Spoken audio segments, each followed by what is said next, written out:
Ready to roll here on a Saturday morning. Thanks to our friends at Insperity. Visit Insperity.com for powerful HR solution with exceptional falter. Nice to have you aboard as we take you through what's going on in the world of golf here in week 29 of the PGA Tour season at the 153rd Open Championship. 70 professionals at 1 over or better made the cut out of the 147 players to start the week, and world number one Scotty Scheffler heads into moving day with a one-shot lead over 2022 U.S. Open champion Matthew Fitzpatrick. Third round is already live on NBC with Northern Ireland being 5-6 hours ahead of us, depending on where you are here in the States. Charlie, great to be talking with you this morning. How are you enjoying the coverage so far?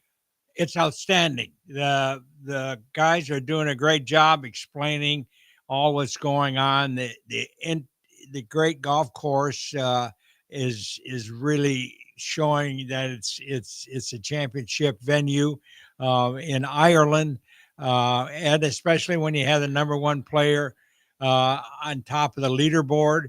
There's been a few surprises, but pretty much it just depends on the weather, how you're going to play. So the cut was just one over. So everybody's playing good, and it should be a good weekend. Yeah, Charlie, Thursday, the weather was fairly mild. Friday morning, you had a lot of the same thing. Yesterday afternoon was really the only time we saw where some rain came in and some wind came in, but that's been fairly tame as well. And Scheffler really got after it yesterday with 8 birdies, and world number one's looking sensational. And he's going to have a chance to complete the third leg of the career Grand Slam with just the U.S. Open missing if he can go on to win this week. A lot of the riders, Charlie, are saying, that if there is no more inclement weather to be seen this weekend at Portrush, the road to Scheffler's first Claret Jug is it's never easy, but a little more straightforward without wind and rain. Would you agree? Sure. His command of his golf swing and his golf ball is second to none. He showed that he's been the number one player for the last couple of years, and he's won the major championships, leading them. And so I expect him to be right in the middle of on Sunday afternoon who wins the tournament. Charlie, Scheffler had some very inspiring words before the tournament started, and it's about a 3-minute take, and I want you to help us digest what he's saying on how he's getting fulfillment out of professional golf and how he manages all these wins. Let's hear that from world number one. I think I said something after the Byron this year about it feels like you work your whole life to celebrate winning a tournament for a few minutes. It only lasts a few minutes, that kind of euphoric feeling. And I like to win the Byron Nelson Championship at home. I literally worked my entire life to become good at golf, to have an opportunity to win that tournament. And you win it, you celebrate, get to hug my family, my sister's there. It's such an amazing moment. And then it's like, okay, now what are we going to eat for dinner? Life goes on. Is it great to be able to win tournaments and to accomplish the things I have in the game of golf? Yeah. I mean, it brings tears to my eyes just to think about, because it's literally worked my entire life to become good at this sport, and to have that kind of sense of accomplishment, I think is a pretty cool feeling. To get to live out your dreams is very special. But at the end of the day, it's like, I'm not out here to inspire the next generation of golfers. I'm not here to inspire somebody else to be the best player in the world, because what's the point?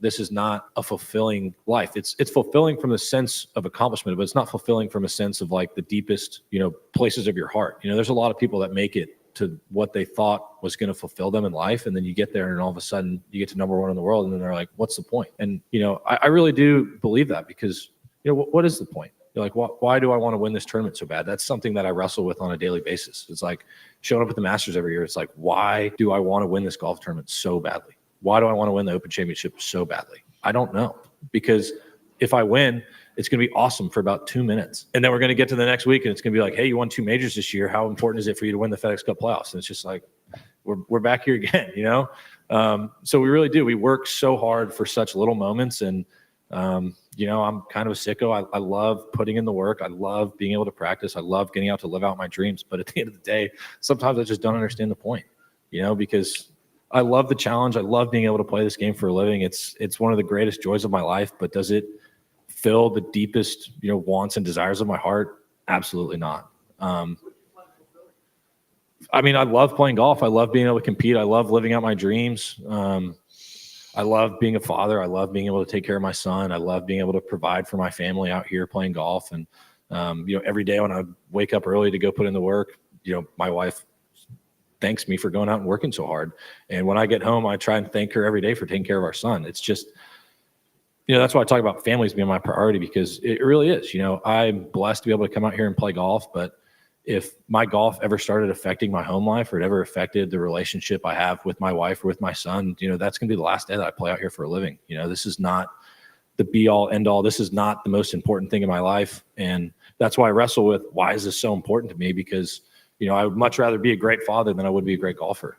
That at the end of the day, that's what's more important to me. When I sit back at the end of the year and, I kind of try to reflect on things, like having that sense of accomplishment from winning the Masters tournament, from winning the PGA Championship, I have a deep sense of gratitude and appreciation for it. But it's just hard to explain how it just doesn't satisfy. What we've seen from Scheffler in 2025 after a 9-win season in 2024, it shows his hunger. He's the only player with top tens in all of the first 3 majors of 2025. Charlie, it seems like Scheffler is a lot more obsessed with the process and preparation over the final outcome. Did you see this in guys like Jack Nicklaus and Tiger Woods?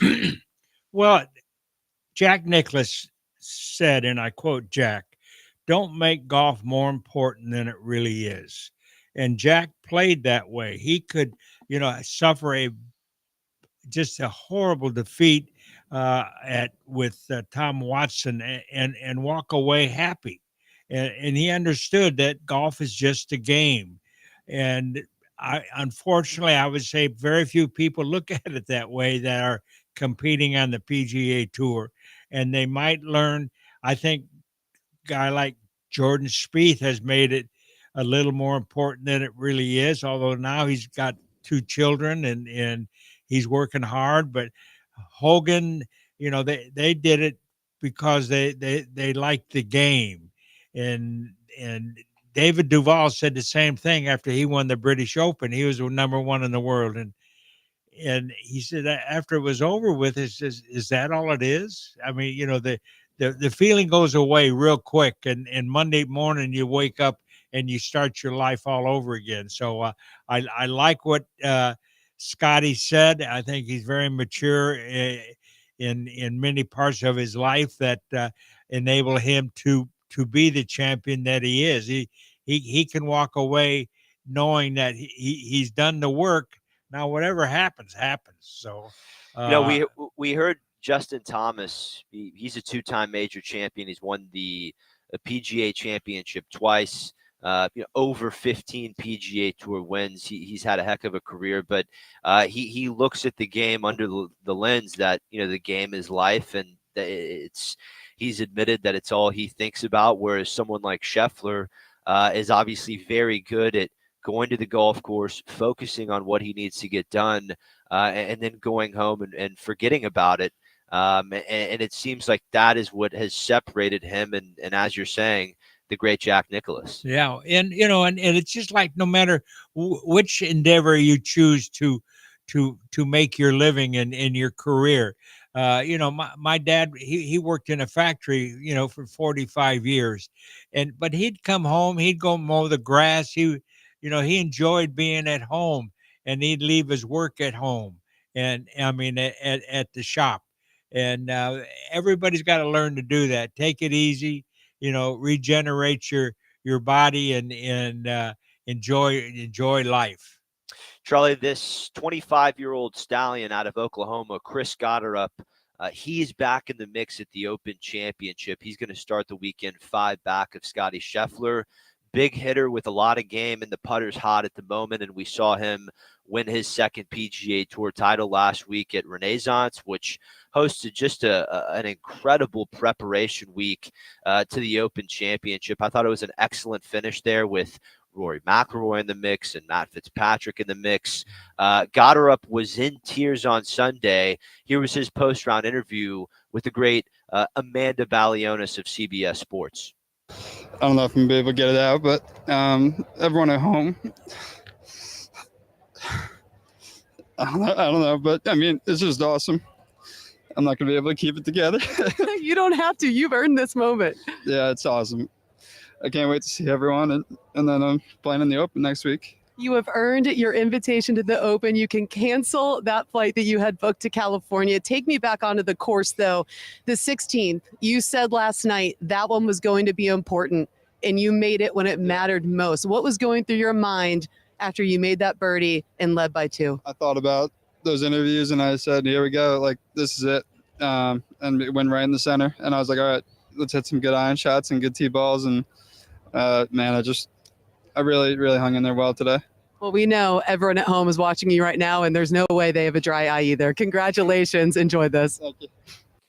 That was pretty good, huh, Charlie? That was a pretty good finish last week at Renaissance. Exactly right. And this young man, he came out of college, number one, and and he had won the national championship and all that. But then he got humbled when he went out on tour, and it wasn't as easy as he thought it was going to be. But he hung in there and he fought, and he's a success. Now that he's won an important tournament, won overseas, which is a great win. And now he's got to, he's going to be playing, a lot more golf, but hopefully he can listen to what our man Scheffler said and take one day at a time. And if you don't, play good one day, let's go play good the next day. That's well said, Charlie. Got her up. 2 top 10 finishes in his last 57 starts on tour. Both have resulted in wins. We'll see what he can do starting the weekend. 5 shots back of Scotty Scheffler. Got her up, goes out at 8:55 Central. That final pairing, Scheffler and Fitzpatrick, they go out at 9:35 Central. So that's coming up here in just about an hour and 15 minutes our time. We got to take a quick break. On the other side, the great Bruce Davidson joins us, Congaree's director of golf, very famed coach of Marco Mira. He has a lot of insight as far as links golf is concerned. We'll get his takes on Portrush here over the last 2 days. Also, Charlie, we got a couple rulings to go over. Shane Lowry won this championship at Portrush in 2019, and he was assessed a 2-shot penalty yesterday on the 12th hole. He is at even par for the championship in 49th, but we'll get into that ruling that set Shane back 2 shots. We got to take a quick break. This is the Charlie Epps Golf Hours by Insperity, HR that makes a difference. We'll do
You're listening to the Charlie Epps Golf Hour on ESPN 97.5 and 92.5. Powered by Insperity. From the Veritex Community Bank Studios, here's Will Doctor and the golf doctor himself, Charlie Epps.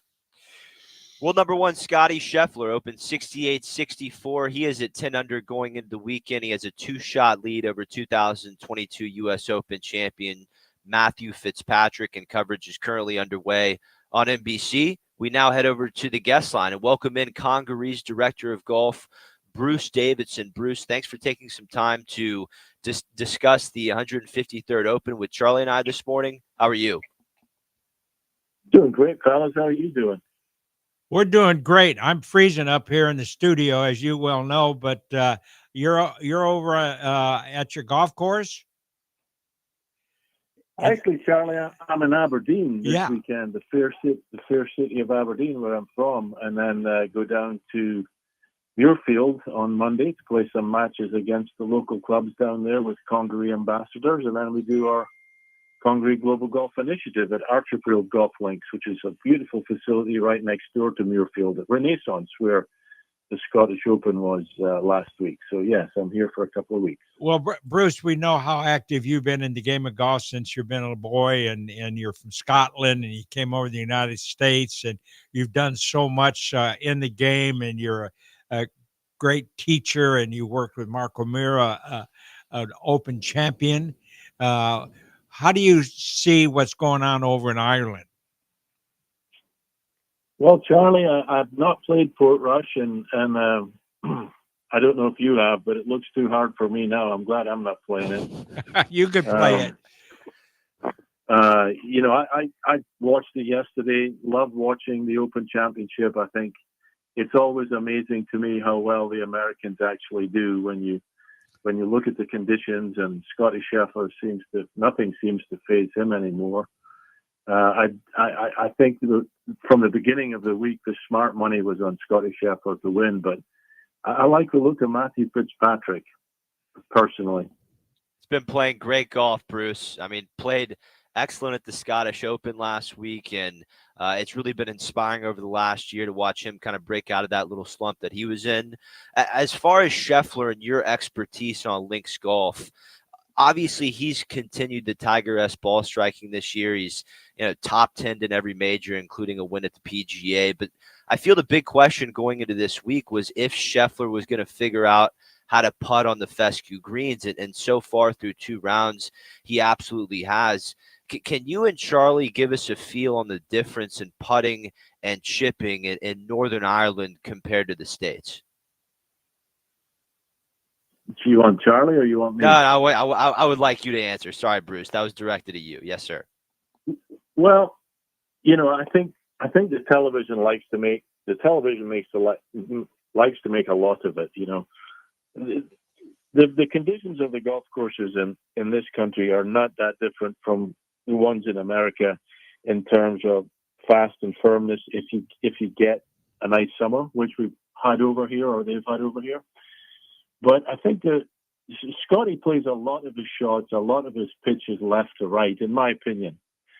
And he puts a lot of left to right spin on it. And I think he's got this little shot around the greens. I remember Mark Calcavecchia had a similar shot where he seems to play the sand wedge with an open club face, but he almost slides it right underneath the ball, and it's a low checker.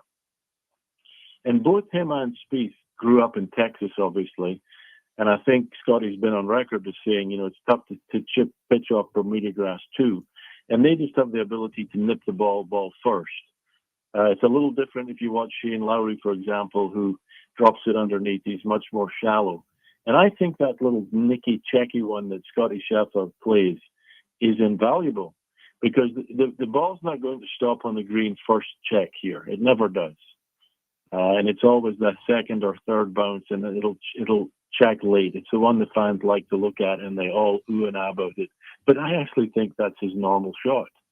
So therefore, it plays to his strengths, and that's why I think it's tough to bet against him. But putting on the greens over here, they're slow. I mean, they're probably 11, and when we had the tour events at Congaree, we were 14 and a half. So that puts in perspective.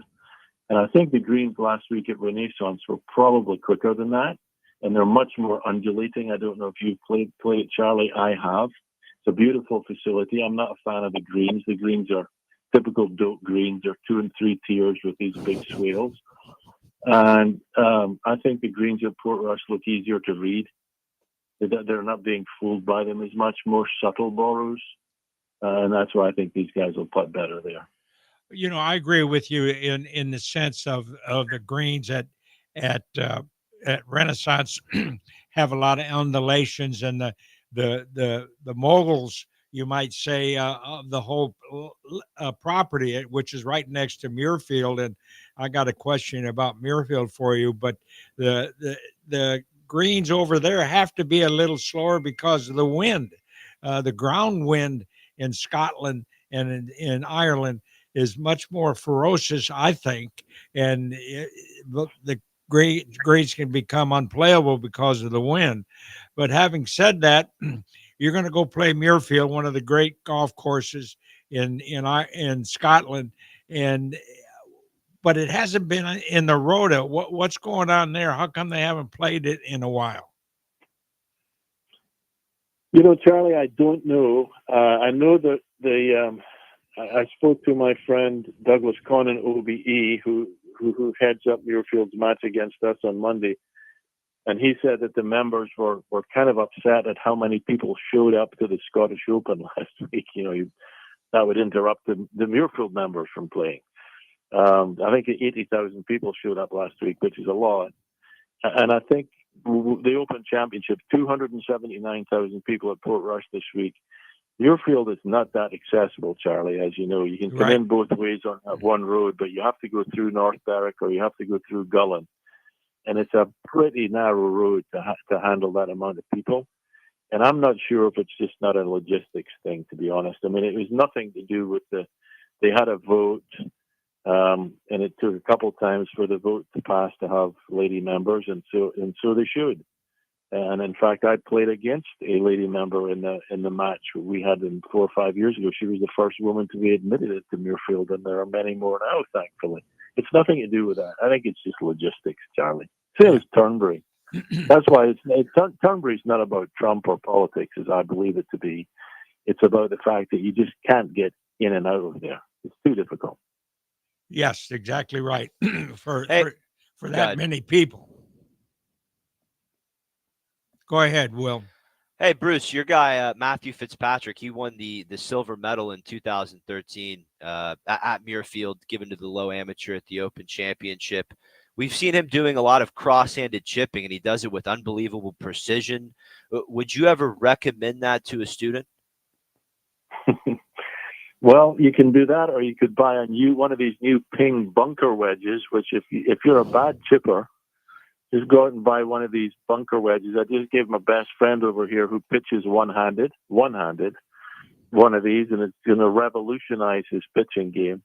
No, I wouldn't recommend it. I think it's hard to do. Pete Cowan, my friend who coaches these guys, that's one of his drills where you pitch cack-handed, and it does stop a lot of lag. So you're never going to be able to bend your wrist as much naturally, down cocking your wrist with cack-handed. It's very hard to do. I mean, I guarantee if anybody listening goes out and tries to do it today, they'll whiff it, and then they'll top it, and then they'll shank it. So I wouldn't recommend it at all, but man, he seems to do it well. Charlie, your thoughts? Well, excuse me. Some people have nerves that really just don't want to cooperate, and cross-handed chipping is a solution for some of the guys and girls that have a little flinch going on in their swing. So, yeah, just like when cross-handed putting or left-hand low came about, it was because of people with a nerve problem couldn't putt that way, so they reversed their hand position, and it seemed to really help calm the nerves. Would you say that's the case, Bruce? Yeah, and I think you're being very politically correct, Charlie. We're talking about the yips here. So most people who have chipping yips, and it's just, in my opinion, if you can get the body to cooperate, because most people who have the yips pitching just use their hands.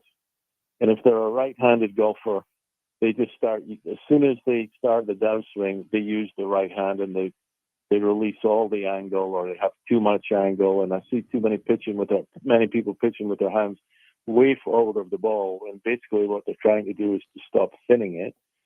So, I mean, if you have a good coach, a good PGA coach, which there are many around Houston where we all live, if you can get your lower body out of the way. Tom Watson told me one time that his thought in pitching was he had to keep his knees moving.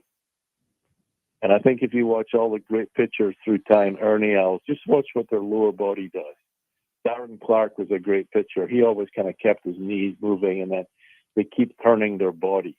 So the club is not moving independently of the body. There you go. That's a good point right there, everybody.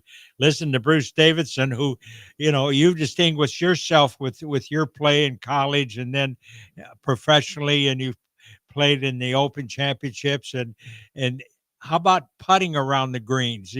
They seem to encourage that over in Scotland.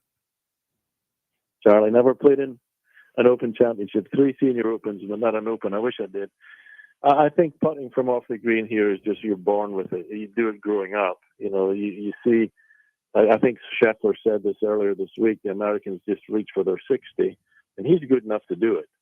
But there's high tariff. If you're pitching off a tight line, you've got a 60-degree wedge, you've really got, especially if there's no bounce on it, you've got to make a pretty good pass at the ball to hit it correctly.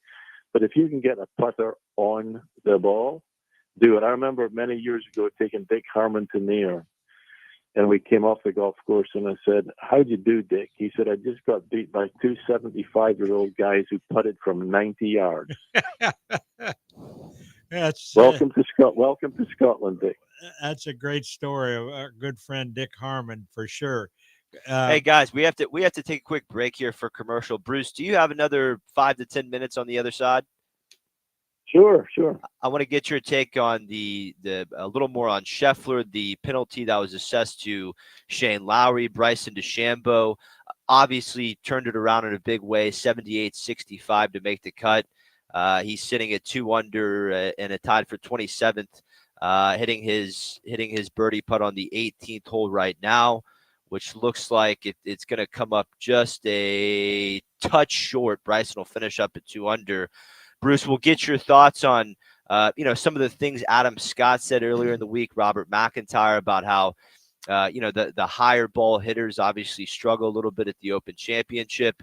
Take a quick break, but first, here's a 30-second spot from our friends at the Texas Golf Hall of Fame.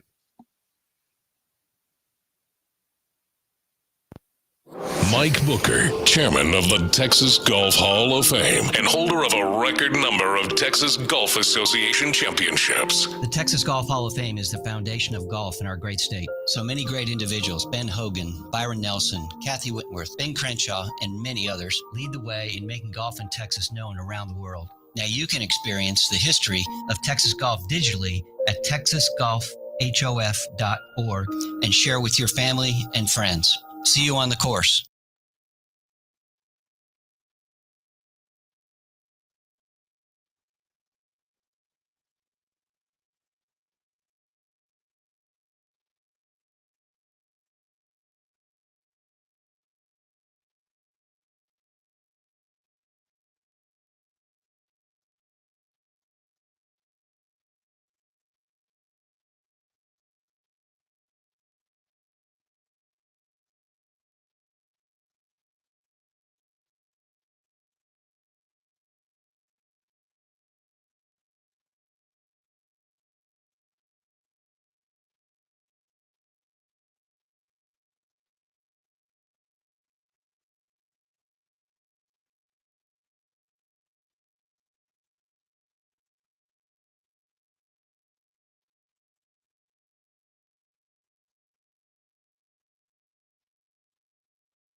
The Charlie Epps Golf Hour, powered by Insperity, continues on ESPN 97.5 and 92.5. from the Veritex Community Bank Studios. Here's Will Doctor and Charlie Epps. We continue with Charlie Epps and Bruce Davidson. Bruce, thanks again for taking some time to join us.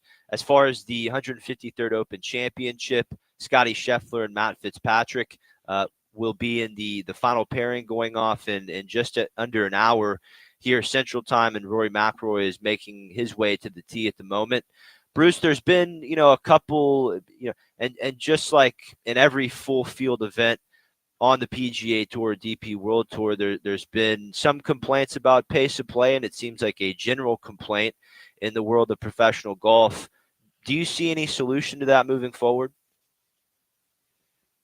We don't have enough time to talk about that. I think I agree with Lucas Glover on the aim point. I'm quite friendly with Adam Scott, and Adam uses it. He's pretty quick with it. Some guys seem to take a long time with it. So if you get three guys all doing aim point playing together, that group's going to fall behind.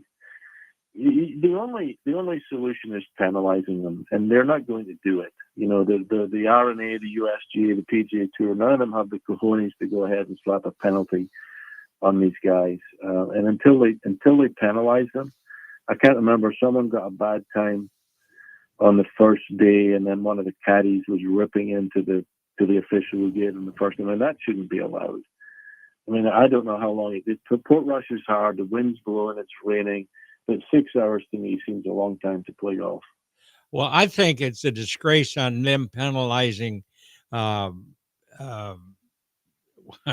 just forgot his name. Is it?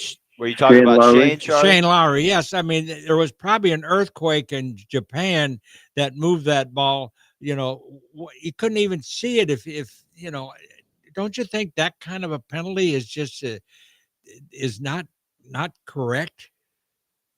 I agree with you. I wouldn't have any television should play no part in the game of golf. I mean, in the old days we played, and if your ball moved, you knew it moved, and you fessed up and you told the people you were playing with, my ball moved in the rough there, and you assess your penalty. But I don't think television cameras should have any part in the game of golf. Actually, none. Bruce, if you had a student who wanted to model a great current links golfer, who would that be? Scotty Scheffler.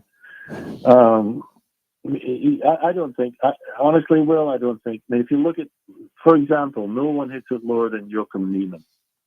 Nobody hits it lower than he does. He missed the cut. So it's not just all about hitting it low. It's about controlling the trajectory for the correct shot at the right time in links golf. We played a golf course today here in Aberdeen called Newmacher, nice course, but it hasn't been raining here. So we were hitting wedges and landing the ball short, 10 yards short of the green from 120 yards to a front pin today. So it's common sense. Links golf is common sense. Links golf is accepting the good breaks and the bad breaks. Because sometimes you get bounces that are incredibly favorable off the sides of these bunkers. I watched Scotty Scheffler get one yesterday on one hole where he really drove it in the middle of the bunkers and it scooted between them, and he went on and made birdie. Well, that's just links golf. And so you have to accept. If you look at the pictures of the courses when the sun is shining on them when they're from the drones, there's not a flat spot on the fairway. There aren't any flat spots. And that's what links golf's all about. So I agree that links golf is that much different from any other championship golf. You just have to pin high. If you pin high and you putt well, you'll win anywhere. Bruce, you just got through hosting a collegiate tournament or for amateurs, the Palmer Cup. And number one, I think it's really great at year 2025 that Arnold Palmer's name is still out there in front of everybody. And tell us a little about the Palmer Cup and how did you think the kids played? Well, the Palmer Cup really takes together the best 48 collegiate golfers in the world, male and female, 24 boys, 24 girls, men really, they're all in college, internationals. against America. We held it at Congaree. I just had a feeling that the internationals might win, which they did. They won handily, actually, because our golf course is very firm and fast, and I think they adapted to it quicker than the Americans did. That said, 4 of the young men on the American team qualified for the U.S. Open. And I went out and watched some of those kids play, and they are tour pros, Charlie. There's no difference from watching those guys than the average tour pro who played in our 2 tour events. I'm not talking about the top 20 now. I'm talking about the average. They're tour players already. In fact, I played, let's see if I get his name right, I played with this delightful young fella from Spain, and his name is Pablo Oreño. And he got one of the exemptions into the Corn Ferry, and this is his 3rd event, and I've been following him, and he made the cut this week. And when I tell you this kid, he was probably, we played 9 holes because it rained out, but I think he was 6 under through 8, and he never missed a shot. How old is he? We got to 22. Wow. We got to watch the stars of tomorrow today. And the Palmer Cup, in my opinion, is probably the most important of the amateur events. I understand I'm going to make people mad at the USGA and the RNA about the Walker Cup and the Curtis Cup. But the inclusion of the women are so good. They were so good. And they hit it further than the ladies in 40 years ago, Charlie, when we played. And it was just a delight. They were delightful. They were well behaved. They represented their golf clubs and their countries incredibly well. And we were very proud to host the Palmer Cup. Well, the thing that I want you to also explain, and so that people can understand what golf professionals do for the game, and you play a very important part of creating this golf course for some great people that wanted to promote philanthropy and giving up, the course and raising money for kids around the world. Tell us a little about that goal and how it's going. Well, the Congaree Foundation is the beating heart of Congaree Golf Club, and so all of our ambassadors donate to the foundation. There is no initiation fee at Congaree, but they give to the Congaree Foundation. I think we've raised over 20 million so far, and we use that money judiciously to fund many programs. We own a 9-hole golf course now. The foundation owns a 9-hole golf course called Sergeant Jasper in Ridgeland, South Carolina, which we saved from bankruptcy, and now kids can play free. We introduced golf to the local high school. We do a lot of support for the Boys and Girls Club, but our main initiative is called Congaree Global Golf Initiative, and now we have nearly 300 kids around the world in this program where we get them the best scholarships, and they go to university to play golf, but primarily they go to university to get a degree. And 95% of age-eligible kids are in college making good grades, and most who have graduated have gone on to do master's degrees. Well, I just want to take my hat and salute you and John McNeely and the members or the ambassadors of your club, because it's what you do is promoting the game of golf, and it's quite a story, and I'm really so proud of you and what you've done over the, are you 60 yet? Charlie, I'm 64, and we only got to do that because of Dan Friedkin and the late Bob McNair, and they believed in the idea, and they let us do it, and we couldn't work for better people than Mr. Friedkin, and we miss Mr. McNair. Well, I look forward to coming over to Congaree in October with some people and really enjoy your hospitality and what you do. And we're lucky to have guys like Bruce in our industry. No, we sure are. Bruce, thank you very much for your insight and all you do for the game. Hope to get around with you in here soon if you're ever in the Houston area. We unfortunately have to take a break now, but thank you again for your time today, Bruce. Thanks, guys, and watch for Brian Harmon, the quiet assassin. He's under the radar. Don't discount him this weekend. You got it. Appreciate it. All right, we're going to take a quick break. Before we do that, here's a spot from our friends at the Texas Golf Hall of Fame. Well, I didn't know anything. Mike Booker, chairman of the Texas Golf Hall of Fame, and holder of a record number of Texas Golf Association championships. The Texas Golf Hall of Fame is the foundation of golf in our great state. So many great individuals: Ben Hogan, Byron Nelson, Kathy Whitworth, Ben Crenshaw, Babe Zaharias, Tom Kite, and many more lead the way in making golf in Texas known around the world. Learn about the historic golf courses and the individuals that promoted the game through leadership, teaching, and passion. Texas and golf go hand in hand in the history of the game and camaraderie. Together we can honor the past, celebrate the present, and inspire future generations of Texas golfers. Golf is a sport for everyone, and I encourage you to experience the history of Texas golf digitally at texasgolfhof.org and share with your golf family and friends. That's texasgolfhof.org. See you on the course.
This is the Charlie Epps Golf Hour on ESPN 97.5 and 92.5. Powered by Insperity. Now from the Veritex Community Bank Studios, here's Will Doctor and the golf doctor himself, Charlie Epps. We'll get to more on the Open Championship here in a second. Rory McIlroy just made a 36-foot birdie putt on his first hole, longest made putt of the week for Rory. He's at 4 under, total 6 back of Scotty Scheffler, who is starting to make his way over to the practice green. He tees off at 9:35 Central Time, so a little under an hour. We'll get back to that here in a second. But, Charlie, we have business owners who are feeling like the walls are closing in. They have a lot of obstacles to growing their business.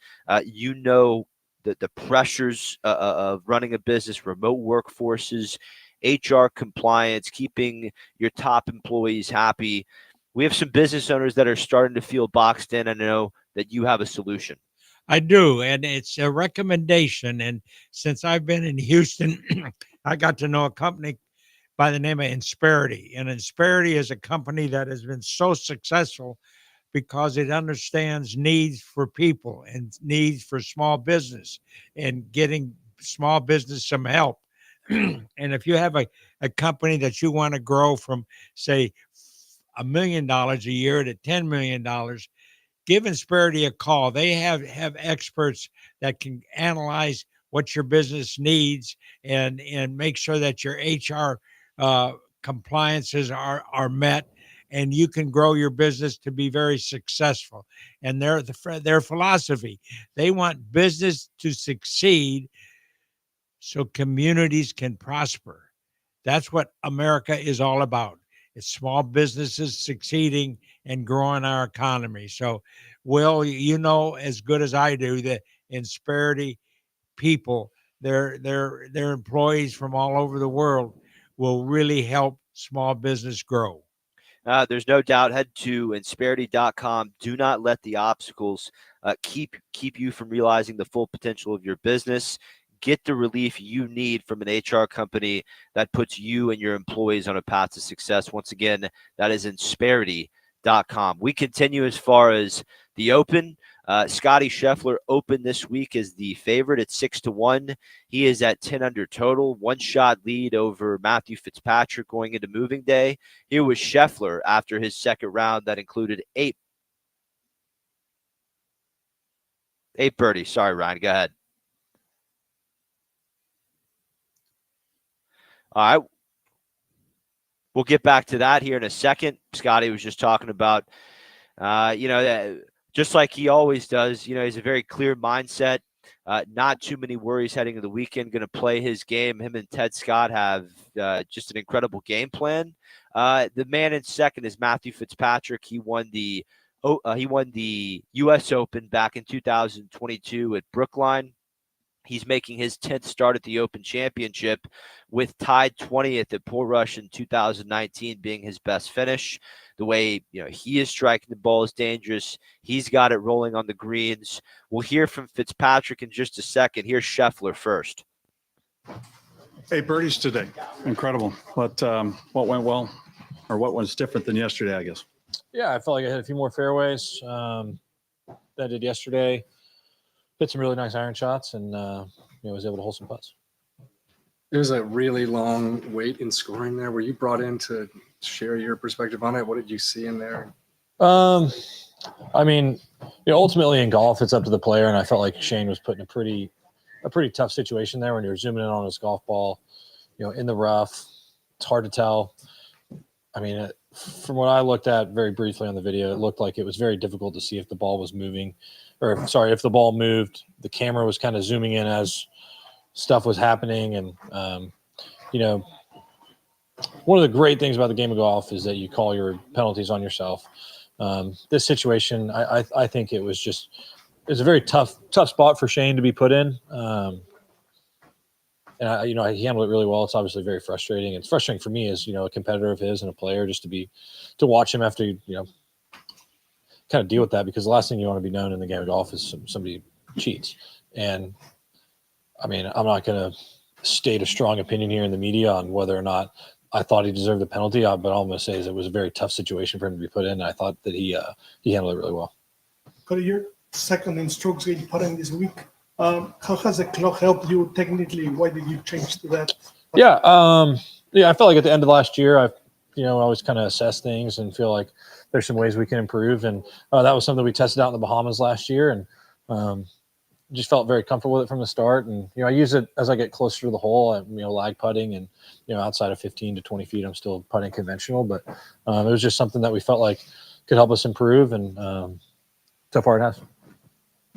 Did you feel like that kind of score was out there today, or did when you were started off? Obviously, I had no idea. It all depends on conditions. And when we were teeing off, depending on what weather forecast you looked at, it was going to tell you something different. And it was super sunny when we were on the driving range. I'm out there in short sleeves. It's warm out, and then we get to the first hole, it's still sunny, and then all of a sudden you just look around, it's super dark, and then it just starts pouring rain. You're like, oh boy, I wonder how long this is going to last. And fortunately, it didn't pour the whole time. We only had maybe 4 or 5 holes where it was really coming down, and I was able to take advantage of the holes where we had some good weather.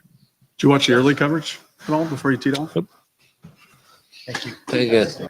Charlie, did you ever recommend to Angel or Blaine McAllister or any of your students to watch the morning coverage if they were in the afternoon wave? Well, sure. Yeah.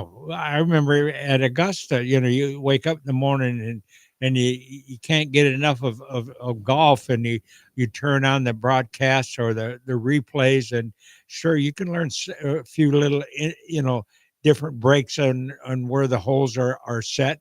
So and here at the Open Championship, you can do that too. Yeah, Scotty also mentioned the penalty assessed to Shane Lowry. Lowry won this championship at Portrush in 2019. The 2-shot penalty on the 12th, Lowry took a practice swing next to his ball in the rough that debatably caused the ball to move. It looked like he was not set up to the ball at all when he took the practice swing, and it might have moved a bit. But Charlie, according to you and Bruce, this should be a rule that needs to be massaged a little bit in the world of golf. It's common sense. that like he said, television gives an opportunity to see things that really don't happen, and in the sense of as much little as that golf ball moved, there was no cheating involved. No, it just moved. Like I said, there's an earthquake in China that made that ball move, not a human being. Yeah, I remember a couple years ago, we saw Zach Johnson on the 13th hole at Augusta take a driver practice swing next to his ball on the tee, and he accidentally hit the ball. Yep. That rule, if you're on the tee, you get to tee it up again, no problem, no penalty. Anywhere else, it's a different story. That seems a little unfair. That's exactly right. So we got to revisit those decisions that these referees make. Let's hear from the guy in second place. That's Matthew Fitzpatrick, Open 67-66. Here was Fitzpatrick post round 2. Matt, great round, and particularly pleased by the way you finished it off there. Yeah, definitely. Obviously disappointing on 17, but to roll one in on 18 there is obviously a huge bonus. And hot with the putter with that run of birdies as well. Yeah. I felt like every facet of my game was on today, and I felt like I've really played solid. So to take advantage of the opportunities I had out there was obviously really positive. And up there at the top end of the leaderboard, which is all we can hope for. Definitely. It's giving myself an opportunity to win the golf tournament, and but there's still a hell of a long way to go. So obviously the aim of the game is to stay in it for as long as possible and hope you can pull away right at the death. But I've obviously 50% there, and we'll see what the weekend brings. Thank you. You have a reputation as a pretty fast player. I guess I'm wondering on the late wave of the Open, which could be a really long afternoon. How do you kind of keep yourself in it, or is it a challenge at all to play kind of at your normal pace with how slow it's up? Yeah, combination. I think if I was playing worse, I think it might be a bit more annoying. I think my tendency is to get a bit fast when I'm playing well. So I do think it's ridiculous that the pace of play that it's been a combination of the way the golf course is, reachable par fives and all that normal stuff. But it starts with the players as well, and starts with the rules officials. And obviously we'd all like to be around in 4.5 hours, but that's the case. And 5 and whatever it was today, but that is what it is. I just accept that and try and stay as focused as I can on my own game and play as best as I can. All right, Charlie, Scheffler and Fitzpatrick off in 39 minutes, the final pairing. Last thing from you before we have to go. Do you see Scheffler finishing the job here? Well, my wife actually asked me at the start of the championship who I was rooting for or who I thought would win, and I said Fitzpatrick. So I don't know why. And then he, so it's going to be a dogfight. It's going to be a great weekend. Watch great golf. So let's hope that Scotty brings home his first claret jug. No doubt, Charlie. 2 top 10s in his last two starts for Fitzpatrick, playing great at the moment. He's the chaser going into the weekend, but of course here in Texas, always rooting for world number 1 Scotty Scheffler. Charlie, great work today. Thanks, Ryan, behind the 1s and 2s. We'll see you next week here on the Charlie Epps Golf Hour. Ryan Sparity, HR that makes a difference.